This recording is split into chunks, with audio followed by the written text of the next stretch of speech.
আসসালামু আলাইকুম দর্শক মণ্ডলী, আমি সেই আপনাদের কফিল ভাই আইপিএস মার্টে আপনাদেরকে স্বাগতম। প্রথমে একটা বিষয় আপনাদেরকে বলে রাখি, সেটা হচ্ছে এখনকার মার্কেটে সোলার প্যানেলের প্রাইস সর্বনিম্ন পর্যায়ে আছে।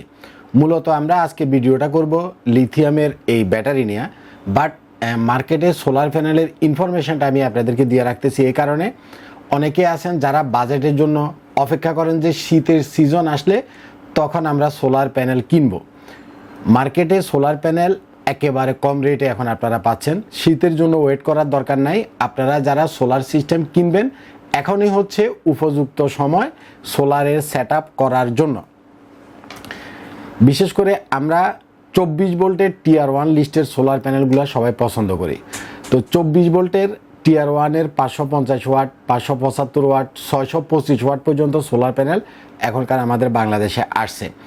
এই টিয়ার 1 লিস্টের যেই কোনো কোম্পানির যেই কোনো সোলার প্যানেল মাত্র 25 টাকা করে ওয়াট। এই সোলার প্যানেলগুলাই কোনো এক সময় 55 টাকা করে ওয়াট ছিল, তারপর হলো 45 টাকা ওয়াট, তারপরে হয়েছিল 35 টাকা ওয়াট, এখন মাত্র 25 টাকা করে ওয়াট।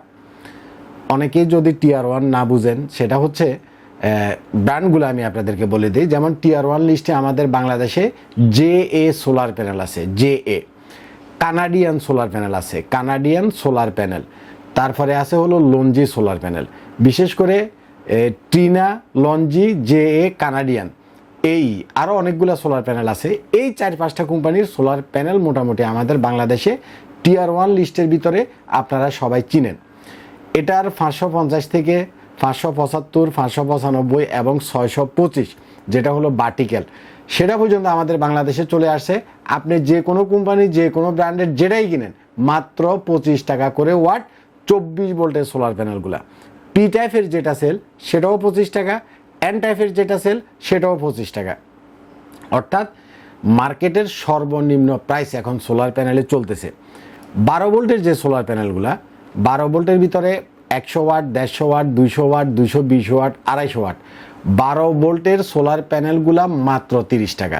24 ভোল্টেরগুলো 25 টাকা, আর 12 ভোল্টের সোলার প্যানেলগুলা অনলি 30 টাকা করে ওয়াট আপনারা কিনতে পারবেন।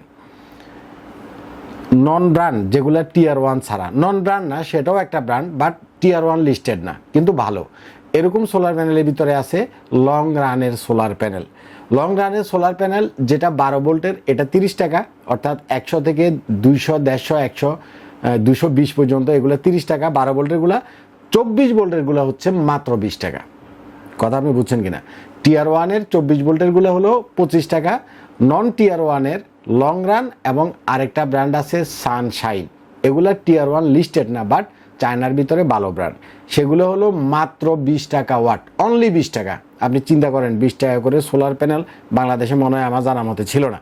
সুতরাং আপনারা যারা হাইব্রিডের সোলার সেট আপ করবেন, অফ গ্রিডের সোলার সেট আপ করবেন, নেট মিটারিং সিস্টেম করবেন, অথবা ডিসি সোলারের সেট আপ করবেন, এখনই হচ্ছে সোলার প্যানেল কেনার উপযুক্ত সময়। আচ্ছা, তাহলে 12 ভোল্টের যে কোনো প্যানেল 30 টাকা, 24 ভোল্টের টিয়ার 1-এরগুলা 25 টাকা, নন টিয়ার 1-এরগুলা সানশাইন এবং রান, লং রান 20 টাকা ওয়াট। অর্থাৎ 20 টাকা থেকে 30 টাকার ভিতরে আপনি 12 ভোল্ট 24 ভোল্টের অল প্যানেল পেয়ে যাচ্ছেন আমাদের কাছে। আমার এই ভিডিওগুলো আমি আজকে অনেক দিন দিচ্ছি যে 20 টাকা 25 টাকা করে সোলার প্যানেল। অনেক প্রবাসী ভাই আমাকে কমেন্ট করে যে কফিল ভাই, সোলার প্যানেলের দাম এত কম কিভাবে, কেন, কীভাবে এত দাম কমে গেল, এটা কী কারণ? অ্যাকচুয়ালি আমাদের গভর্নমেন্ট যেটা চাচ্ছে সেটা হচ্ছে যে সবার ঘরে ঘরে সোলারটা যেন সবাই ইউজ করতে পারে। মূল থিওরিটা হচ্ছে গভর্নমেন্ট এখানে আমাদের প্রোডাক্ট ইম্পোর্ট করার সময় ট্যাক্স, ভ্যাট, ডিউটির যে একটা হিসাব থাকে, এটা একেবারে কমায় দিছে এবং অনেক ক্ষেত্রে ফ্রি করে দিছে। একেবারে কমায় দিছে, কিছু কিছু প্রোডাক্টের ক্ষেত্রে সামান্য আছে, আর কিছু কিছু বিশেষ করে সোলার প্যানেলের ক্ষেত্রে গভর্নমেন্টের যে গভর্নমেন্টের ট্যাক্সটা একদম ফ্রি করে দিচ্ছে, যার কারণে সর্বনিম্ন দামে এখন আপনারা সোলার প্যানেল কিনতে পারতেছেন। পরবর্তী গভর্নমেন্ট আসলে যদি তারা আবার ট্যাক্স বা ভ্যাট বসায়, তখন দেখা যাবে যে আবার দাম বেড়ে যাবে। এখন 20 টাকা থেকে 25 টাকা, 30 টাকা, এই তিনটা রেঞ্জে আপনি যে কোনো সোলার প্যানেল কিনতে পারবেন। আচ্ছা, আমাদের আজকের মূলত কথা বলার বিষয় ছিল এই লিথিয়াম ফসফেট ব্যাটারি। হ্যাঁ, এখানে আপনারা দেখছেন আমরা লিথিয়াম ব্যাটারির কিছু সেল নিয়ে আপনাদের সামনে হাজির হয়েছি। প্রথমে আমি এই সেলটা আপনাদেরকে দেখাই। দেখেন, এটা হচ্ছে গোল, রাউন্ড এবং লম্বা সেল। এই সেলটাকে বলে সিলিন্ড্রিক্যাল সেল। সিলিন্ড্রিক্যাল মানে সিলিন্ডার। আমরা গ্যাসের সিলিন্ডার বলতে যেমন বুঝি গোল এবং লম্বা, ঠিক সিলিন্ডার সেল এটা, যেটাকে বলে সিলিন্ড্রিক্যাল সেল। এই সেলগুলা সাধারণত আমরা নেটে গাটাগাটি করলে যেটা দেখি, এই সেলগুলাতে সাইকেল থাকে হচ্ছে 1500, 1800, সর্বোচ্চ না হয় 2000 সাইকেল থাকে এ ধরনের সিলিন্ড্রিক্যাল যে সেলগুলা। আর এ ধরনের চারকোনা যে সেলগুলা, এগুলাকে বলে প্রিজমেটিক সেল। দেখেন, চারকোনা যে সেল, এটাকে বলে প্রিজমেটিক সেল। এই সেলগুলাতে, এগুলো হচ্ছে 105 অ্যাম্পিয়ারের সেল, এগুলাতে 4000 করে সাইকেল থাকে। এটা আমার কথা না, আপনি ইন্টারনেটে ঢুকে একটু গাটাগাটি করলে দেখবেন যে এটাতে 1500 থেকে 1800 সেল সাইকেল আছে, আর এটাতে আছে 4000 সাইকেল। এটা হলো 20 অ্যাম্পিয়ারের সেল, এটা 20 অ্যাম্পিয়ারের একটা সেল, এটা হলো 100 অ্যাম্পিয়ারের একটা সেল। তাইলে এটা 5টা সমান, এটা একটা, অর্থাৎ এভাবে করে আমরা যদি রাখি 20 অ্যাম্পিয়ার, 20 অ্যাম্পিয়ার, 40 অ্যাম্পিয়ার, আরও 3টা দিলে 60 অ্যাম্পিয়ার, 100 অ্যাম্পিয়ার। এই গোল সেলটা 5টার সমান, যেহেতু এটা 20 অ্যাম্পিয়ার করে, 17 অ্যাম্পিয়ারও হয়, 15 অ্যাম্পিয়ারও হয়। এটা হলো 20 অ্যাম্পিয়ারেরটা। 20 অ্যাম্পিয়ারের 5টা সেলের সমান এই একটা সেল। কথাটা আমি বুঝাইতে পারছি কিনা? আচ্ছা, তাহলে এতটুকু আমরা বুঝলাম যে এই চারকোনা এই সেলগুলো হয় 4000 সাইকেলের। এই সেলগুলো দিয়ে আমাদের কাছে 10,000 সাইকেলের আছে, লিথিয়াম ব্যাটারি আছে। 10,000 সাইকেল মানে কিন্তু হিউজ, অনেক কম কথা না।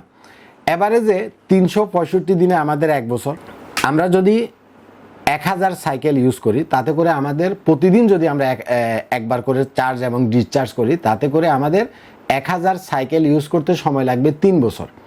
তাইলে এগুলাতে যেহেতু 4000 সাইকেল আছে, এই সেলগুলা দিয়ে আপনি যদি একটা লিথিয়াম ব্যাটারি নেন, অ্যাটলিস্ট 3-4-12 বছর আপনি ব্যবহার করতে পারবেন। আর এটাতে যেহেতু 1500 সাইকেল আছে সিলিন্ড্রিক্যাল সেলগুলাতে, এটা দিয়ে বানানো যদি আপনি একটা লিথিয়াম ব্যাটারি নেন, এখানে দেখবেন যে ভিতরে অনেকগুলা সেল। হ্যাঁ, এটার বানানোটা দিয়ে যদি 1500 হয়, 1 বছরে আমরা 1000 দিয়ে আমরা 3 বছর ইউজ করতে পারবো। আর যদি 1500 হয়, আরও অর্ধেক, ধরেন 4.5 বছর বা 5 বছর আমরা ইউজ করতে পারবো এই সেল দিয়ে বানানো লিথিয়াম ব্যাটারি নিলে। আবার অনেকগুলা ব্যাটারির গায়ে ভিতরে সেল হলো এটা, কিন্তু গায়ে লেখা হলো 5000 সাইকেল, 6000 সাইকেল, ওটা হলো স্টিকার মারা। এটাই হচ্ছে লিথিয়াম ব্যাটারির মূল ক্যালকুলেশন। এই ব্যাটারিগুলো হচ্ছে লিথিয়াম ফসফেট ব্যাটারি। এটা লিথিয়াম ফসফেট ব্যাটারি। এই লিথিয়াম ফসফেট ব্যাটারিগুলা আপনি আমাদের কাছে 12 ভোল্টের 100 অ্যাম্পিয়ার পাবেন, 12 ভোল্টের 200 অ্যাম্পিয়ার পাবেন, 24 ভোল্টের 100 অ্যাম্পিয়ার পাবেন, 24 ভোল্টের 200 অ্যাম্পিয়ার পাবেন, 48 ভোল্টের 100 অ্যাম্পিয়ার পাবেন, 48 ভোল্টের 200 অ্যাম্পিয়ার পাবেন। অর্থাৎ 12 ভোল্ট, 24 ভোল্ট, 48 ভোল্ট, 100 অ্যাম্পিয়ারও পাবেন, 200 অ্যাম্পিয়ারও পাবেন। এখন কথা হচ্ছে কফিল ভাই, আমরা তো পানির ব্যাটারি 200 অ্যাম্পিয়ার একটা ইউজ করি, সেক্ষেত্রে লিথিয়াম কতটুকু ইউজ করব? পানির ব্যাটারি অর্থাৎ টিউবুলার যে ব্যাটারিগুলো, যেমন রিমসো ব্যাটারি, ইস্টার্নের ব্যাটারি, রহিম অ্যাপ্রোজের ব্যাটারি, ফ্ল্যাট যে ব্যাটারিগুলো, এগুলো 200 অ্যাম্পিয়ারের একটা ব্যাটারিতে আপনি যতক্ষণ টাইম ব্যাকআপ পাবেন, লিথিয়ামের 100 অ্যাম্পিয়ারে আপনি ততক্ষণ টাইমই ব্যাকআপ পাবেন সেম লোডে। ব্যাকআপ টাইম পানির 200 অ্যাম্পিয়ার সমান লিথিয়ামের 100। তাহলে আপনি একটা লিথিয়ামের 12 ভোল্ট, 24 ভোল্ট অথবা 48 ভোল্ট আপনার সিস্টেম অনুপাতে যেটাই নেন, 100 অ্যাম্পিয়ার নিলে 200 অ্যাম্পিয়ারের সমান ব্যাকআপ আপনি পাচ্ছেন। আর যদি লিথিয়ামের 200 অ্যাম্পিয়ার নেন, তাহলে দ্বিগুণ ব্যাকআপ হয়ে যাবে। ব্যাকআপের টাইম একই, অর্থাৎ 500 ওয়াট লোডে পানির একটা ব্যাটারিতে আপনি 200 অ্যাম্পিয়ার একটা ব্যাটারিতে 2 ঘন্টা ব্যাকআপ পাবেন। এটাতেও 500 ওয়াট লোডে 2 ঘন্টা ব্যাকআপ পাবেন, এটাতেও 500 ওয়াট লোডে 2 ঘন্টা ব্যাকআপ পাবেন। হয়তো 10-20 মিনিট কম বেশি হতে পারে, কম হবে না, বেশি হবে, কিন্তু অ্যাভারেজে 500 ওয়াট লোডে আপনি পাবেন 12 ভোল্ট 100 অ্যাম্পিয়ারের একটা লিথিয়াম ব্যাটারিতে 2 ঘন্টা, 24 ভোল্ট 100 অ্যাম্পিয়ারে 4 ঘন্টা, 48 ভোল্ট 100 অ্যাম্পিয়ারে 8 ঘন্টা। এখন আপনার লোড যত বাড়বে ব্যাকআপ টাইম তত কমবে, লোড যত কমবে ব্যাকআপ টাইম তত বাড়বে। আচ্ছা, লিথিয়াম ব্যাটারি কেনার ক্ষেত্রে অনেকে এসে আমার কাছে বলে যে কফিল ভাই, আপনার এটা স্ক্যান করলে আসবে কিনা, এখানে একটা বারকোড স্ক্যান করার অপশান আছে, স্ক্যান করলে আসবে কিনা। স্ক্যান করলে শুধুমাত্র ইবিই যে ব্যাটারিটা আছে, হ্যাঁ, ইবি এর ব্যাটারিটা স্ক্যান করলে আসে। ইবিএ ছাড়া আপনি গুগলে ঢুকলে দেখবেন বিওয়াইডি, ক্যাটেল বা আদার্স যত ব্র্যান্ড আছে কোনোটাই স্ক্যানিংয়ে আসে না। কথাটা আপনি বুঝছেন কিনা? আর স্ক্যানিংয়ে আসলে যে এটা সবচাইতে ভালো বা এটাই অরিজিনাল, বিষয়টা এরকম না। স্ক্যানার মানে কি, এখানে একটা বারকোড দেওয়া আছে, হ্যাঁ, এখানে একটা বারকোড দেওয়া আছে। তো আমি একটা বারকোড ক্রিয়েট করলাম, করে এটা নেটে ঢুকায় রাখলাম। তো ওই বারকোডটা এখানে বসায় দিলে আমার এটাও স্ক্যান করলে আসবে। তো মানে স্ক্যানিং করলেই যে এটা অরিজিনাল হয়ে গেল, বা স্ক্যানিং মানে অনেকেই ইউটিউবে ভিডিওতে যেটা বোঝায় আর কি, এই যে দেখেন আমি স্ক্যান করছি, স্ক্যান করার পরে এটার সাইকেল কত লেখা আসছে, এটা কত লেখা আসছে, এটা কতদিন ম্যানুফ্যাকচারিং হয়েছে, সব লেখা আসছে। তো ওইটা তো নেটে আগে ইনফরমেশনটা আপনিও ঢুকায় রাখতে পারেন, আর না ওই বারকোডটা এখানে দিলেই হয়ে যাবে। এটা মূলত বিষয় না। আপনি গুগলে ঢুকে লিথিয়াম ব্যাটারির সার্চ করবেন, সার্চ করলে দেখবেন যে সবার 1 নম্বরে আছে ক্যাটেল। লিথিয়াম যে কয়টা সেল কোম্পানি আছে, 1 নম্বরে আছে ক্যাটেল, CATL। আর এই সেলটা হচ্ছে BYDর সেল, এটা আছে 4 নম্বরে। আর EVA যেটা আমাদের বাংলাদেশে যেটা স্ক্যান করলে আসে, মানুষ ভিডিওতে দেখায়, ওইটা আছে গুগলের লিস্টে 19 নম্বরে। কথা আপনি বুঝছেন? স্ক্যান বললে আপনারা যেটা দিচ্ছে সেটা আছে গুগলের 19 নম্বরে। 1 নম্বরে আছে ক্যাটেল। ক্যাটেলের সেলটা আমার ওই পাশে আছে। ক্যাটেলের সেলটা এটা একটু ডাউন, কিন্তু এই সাইড থেকে একটু চওড়া, এই সাইডটা একটু চওড়া আর উঁচার দিক থেকে ডাউন। আর এটা হচ্ছে BYD। 1 নম্বরে দেখবেন গুগলে ক্যাটেল আছে, আর 4 নম্বরে আছে BYD, আর EVA আছে 19 নম্বরে। সুতরাং 9-6 বুঝাইলে কোনো লাভ নাই। মূলত লিথিয়ামের এই ব্যাটারিগুলা বাইরে ইউরোপে বা আমেরিকাতে ব্যবহার হয় হলো ইলেকট্রিক গাড়িতে। ইলেকট্রিক গাড়ি বলতে প্রাইভেট কার, হ্যাঁ। আমাদের বাংলাদেশে যদিও ইলেকট্রিকের প্রাইভেট কারগুলো অতটা অ্যাভেলেবেল না, কিন্তু বিদেশে ইলেকট্রিক প্রাইভেট কারগুলো অ্যাভেলেবেল। তো এই ব্যাটারিগুলো দিয়ে ইলেকট্রিক বাইকগুলো চলে, ইজি ইলেকট্রিকের বাইক চলে, প্রাইভেট কার চলে, অনেক কাজে এই লিথিয়াম ব্যাটারি ইউজ হয়। মূলত আমাদের বাংলাদেশে কম দামে কিছু লিথিয়াম ব্যাটারি প্যাক অনেকে তৈরি করে বিক্রি করে, যেটা হলো বিদেশে হয়তো বা 5 বছর ইউজ হয়েছে, তারপরে তারা লটের একটা মাল কিনে আনছে, আইনা বাংলাদেশে কম দামে বিক্রি করে। তাইলে এই সেলটাতে আছে হলো, এটা হলো 1500 সাইকেলের একটা সেল। এটা যদি 5 বছর ইউজ করে বাংলাদেশে আর 2 বছরও আপনি ইউজ করতে পারবেন না। আর এটা যেহেতু 4000 সাইকেল, 5 বছর যদি বিদেশে ইউজ করে আপনি বাংলাদেশে তাও 5-7 বছর ইউজ করতে পারবেন। তো ওরা যেটা টেকনিকটা খাটায়, এগুলাকে তারা আবার কিছু কিছু ভোল্টেজ মাইপা, যেগুলা ধরেন যে 100 পিস ব্যাটারির ভিতরে ধরেন যে 20 পিস ব্যাটারি একবারে বাদ, সেটা বাদ দিয়ে দেয়। আর যেগুলো মোটামুটি ভালো ভোল্টেজ আসতেছে, এগুলারে আবার নতুন করে প্যাক বানাইয়া ওরা কম দামে মার্কেটে বিক্রি করে। তো সেটা হলো ইউজেড ব্যাটারি। আপনি যদি একটা লিথিয়াম ব্যাটারি কিনলেন, কিন্তু সেটা যদি ইউজেড হয়, তাহলে তো আপনার হলো না, মানে আপনি 12 বছর ব্যবহার করতে পারলেন না। আর আপনার এই সেলটাতে যদি ফুল 4000 সাইকেল থাকে, 12 বছর, তো এটা আমি নর্মাল একটা ক্যালকুলেশন করে আপনাদেরকে বললাম। এখন প্রত্যেক দিন তো আর আপনার কারেন্ট যায় না, এবং প্রত্যেক দিনই আপনার একটা সাইকেল শেষ হয় না, তাই না? সেক্ষেত্রে আপনার 15 বছরও যাবে, কারণ প্রতিদিনই আপনার একটা সাইকেল যাবে না। এখন ধরেন যে কারেন্ট গেছিল, আধা ঘন্টা পরে কারেন্ট চলে আসছে, তো আধা ঘন্টা পরে কারেন্ট চলে আসলে তো আপনার একটা সাইকেল যায় নাই। একটা সাইকেল যাইতে হলে একদম মানে পুরাটাই আপনার ডিসচার্জ হতে হবে। ধরেন আপনার একদম ফুল চার্জ এবং ফুল ডিসচার্জ হতে হবে, তখন যাই একটা সাইকেল যাবে। যদি আপনার ধরেন যে অর্ধেক যায়, বাকি অর্ধেক কিন্তু আপনি পরবর্তীতে আরেকটা সাইকেল হিসাবে ইউজ করতে পারবেন। বিষয়টা বুঝছেন কিনা? তো অ্যাকচুয়ালি লিথিয়াম ব্যাটারির আমাদের বাংলাদেশে অনেক মারফেস আছে, যার জন্য অনেকেরই আমি মানে বুঝাইতে পারি না। অনেকে এসে আমাদের সাথে তর্ক করে, ভাই আমি নেটে এই দেখছি সেই দেখছি। আপনি যাই দেখেন, লিথিয়াম টেকনোলজিটা এখনকার মার্কেটে সবচাইতে আপডেট। এখানে কোনো পানি দেওয়া লাগে না, কোনো মেনটেনেন্স করা লাগে না, কোনো হ্যাসেল ফ্রিভাবে আপনি এই লিথিয়াম ব্যাটারিগুলো ব্যবহার করতে পারবেন। সেটা আইপিএসের সাথেও ব্যবহার করতে পারবেন, সেটা সোলার সিস্টেমের সাথেও ব্যবহার করতে পারবেন, অফ গ্রিডের সাথেও ব্যবহার করতে পারবেন, হাইব্রিড সিস্টেমের সাথেও ব্যবহার করতে পারবেন। তবে আমাদের বাংলাদেশে যে সকল আইপিএস আছে, যেগুলো হলো স্কোয়ার ওয়েভ মেশিন, সাধারণত স্কোয়ার ওয়েভ যে মেশিনগুলো, এই মেশিনগুলোতে লিথিয়াম ব্যাটারি সাপোর্ট করে না।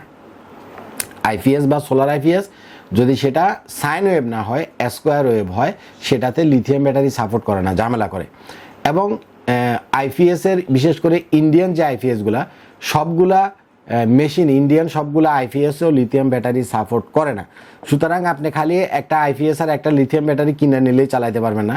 আপনি যার কাছ থেকে কিনতেছেন তারা যদি এই লাইনে এক্সপার্ট না হয়, তাহলে আপনি আসলে ঠকে যাবেন। লিথিয়াম ব্যাটারি কোন মেশিনে সাপোর্ট করে, এটা সেটিং কিভাবে আইপিএসে থাকতে হবে এবং কনফিগারেশনটা কিভাবে হবে, যারা এই জিনিসটা বুঝে আপনি তাদের কাছ থেকে লিথিয়াম ব্যাটারি এবং মেশিন কিনবেন। আপনি আমার ভিডিও দেখলেন, দেখার পরে বললেন যে কফিল ভাই বলছে এরকম সেলেগুলোতে 4000 সাইকেল থাকে, 4000 সাইকেলে 12 বছর আমি ইউজ করতে পারবো। ভিডিও দেখলেন আমার, আর ব্যাটারি কিনলেন হলো আপনি মার্কেট থেকে, গুলিস্তান থেকে, তো সেটা 12 বছর যাবে কিনা এটা লাইবিলিটি আমার না, কারণ তার ব্যাটারি সম্পর্কে সে জানে। আমরা কোনো ইউজেড ব্যাটারি ইউজ করি না, ইউজেড সেল ইউজ করি না, আমাদেরগুলা 100% নিউ এবং 100% ফ্রেশ সেল। সুতরাং আমাদেরগুলা 12 বছর যাবে, এই নিশ্চয়তা আমি আপনাকে দিচ্ছি। অফিসিয়ালি এগুলার ওয়ারেন্টি আমরা রিপ্লেসমেন্ট দিব আপনাদেরকে 3 ইয়ার্স। বলে কফিল ভাই যাইব করলেন 12 বছর ওয়ারেন্টি বা রিপ্লেসমেন্ট গ্যারান্টি দিচ্ছেন 3 ইয়ার্স, তাহলে তো এটা হইল না। তো রিপ্লেসমেন্ট গ্যারান্টি আমারে 10 বছর দেন, অনেকে আমার এরকম কমেন্ট করে। তো অ্যাকচুয়ালি একটা কোম্পানি মানে রিপ্লেসমেন্ট গ্যারান্টি 10 বছর কেউ দিবে না। 3 বছর এটা অনেক, 3 বছর কম কথা না, মুখের কথা না। 3 বছর যদি আপনার এই ব্যাটারি কোনো প্রবলেম না করে, বাকি 10 বছরে মনে করেন আপনার এটা প্রবলেম করার কোনো কারণ নাই, রিজন নাই। যদি কোনোটাতে কোনো ম্যানুফ্যাকচারিং ফল্ট থাকে বা কোনো সমস্যা থাকে, এই 3 বছরের ভিতরে অবশ্যই ডিস্টার্ব করলে আমরা আপনাকে রিপ্লেস করে দিব। এখন কথা হচ্ছে কফিল ভাই 3 বছরের আপনি রিপ্লেসমেন্ট গ্যারান্টি দিলেন, কিন্তু আমার ব্যাটারি নষ্ট হয়েছে 5 বছর পরে, তখন আমি কি করব? একেবারে কিছু করতে হবে না, এটা একটা ইজি প্রসেস। পানির ব্যাটারি যেমন নষ্ট হইলে এটা বাদ, হ্যাঁ, কেজি দরে বেচতে হবে, এটা কেজি দরে বেচতে হবে না, এটার সেলগুলো আলাদা, এই সেলটাও আলাদা, এই সেলটাও আলাদা, প্রত্যেকটা সেল আলাদা আলাদাভাবে ভিতরে সেটিং করা থাকে। দেখা গেল যে আপনার একটা সেল নষ্ট হয়েছে, ওই সেলটাই আমরা আপনাকে চেঞ্জ করে দেব, আপনি সেলের টাকাটা দিয়ে দিবেন। অথবা আপনার বিএমএসটা নষ্ট হয়ে গেছে, ওই বিএমএসটা আমরা চেঞ্জ করে দিব, বিএমএসের খরচটা আপনি দিয়ে দিবেন। অর্থাৎ একটা ব্যাটারি নষ্ট হলে আপনাকে ফেলে দিতে হবে না, এটা ইজিলি আপনি চেঞ্জ করে নিতে পারবেন, বিএমএস হোক বা সেল হোক, যেটাই। এখানে সেল আর বিএমএস এর বাইরে অন্য কোনো জিনিস নাই। আচ্ছা, পানির যে ব্যাটারিগুলো এগুলোতে বিএমএস থাকে না। বিএমএস মানে হচ্ছে এই ব্যাটারিগুলো একটার সাথে একটা কানেক্টেড করা একটা সফটওয়্যার। হ্যাঁ, আমরা সাধারণত ডেলির বিএমএসটা ইউজ করি, এবং ডেলির বিএমএসটাই আপনি নেটে দেখবেন মার্কেটে সবচাইতে ভালো বিএমএস, এটা কোনো ডিস্টার্ব করে না, হ্যাসেল ফ্রিভাবে অনেকদিন ব্যবহার করা যায়। এই বিএমএসটা পানির যে ব্যাটারিগুলো এগুলাতে কোনো বিএমএস থাকে না, এগুলো ডাইরেক্ট কানেক্টেড থাকে। আর লিথিয়াম ব্যাটারিতে বিএমএস দেওয়া থাকে, অর্থাৎ ব্যাটারি ম্যানেজমেন্ট সিস্টেম। বিএমএস এর কাজ হলো এই যে মনে করেন 4-5টা সেল একটার সাথে একটার কানেকশন রাখা, এবং এটাকে কনফিগার করে দেওয়া হয় যে ধরেন যে একটা সেলে চার্জ কম আছে আর সেলগুলোতে চার্জ বেশি আছে, তাহলে বিএমএস কী করবে, ওই বাকিগুলোতে যতটুকু সেলের চার্জ আছে এটাকেও সেই পরিমাণ নিয়ে যাবে। ভোল্টেজ, অ্যাম্পিয়ার, ইনপুট, আউটপুট, যতগুলা কাজ আছে, মেকানিজম আছে, এই বিএমএসটাই এটাকে ম্যানেজমেন্ট করে। লিথিয়াম ব্যাটারি প্রত্যেকটার ভিতরেও বিএমএস আছে, এই যে লিওয়াট এটার ভিতরেও বিএমএস একটা দেওয়া আছে। তো এই ছিল মোটামুটি লিথিয়াম সম্পর্কে আপনাদের একটা ধারণা দেওয়া। আপনারা যারা অরিজিনাল লিথিয়াম ব্যাটারি চান সরাসরি আইপিএস মার্টে চলে আসবেন। আমাদের অফিস হচ্ছে ঢাকার মিরপুরের কাজীপাড়াতে। ভালো থাকবেন, আসসালামু আলাইকুম।